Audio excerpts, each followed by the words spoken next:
Mabibilis na balita po tayo.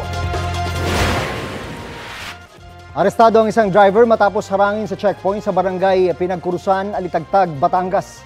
Nadiskubre sa loob ng minamaneho niyang van ang humigit kumulang 2 tonelada ng umano'y shabu na may halagang nasa 13 bilyong piso. Ayon sa mga otoridad, galing ang sasakyan sa Santa Teresita papuntang Lipa at hinihinalang dadalhin ang mga kontrabando sa Metro Manila.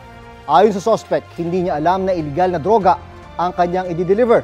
Iniimbestigahan na kung may iba pang kasama ang suspect.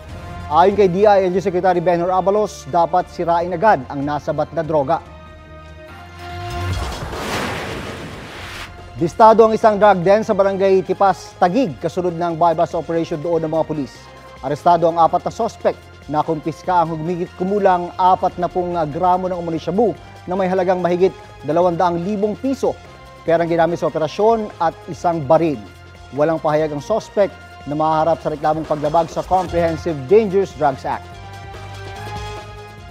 Kapuso, alamin ang maiinit na balita. Bisitahin at mag-subscribe sa GMA Integrated News sa YouTube. Sa mga kapuso abroad, samahan nyo kami sa GMA Pinoy TV at sa www.gmanews.tv.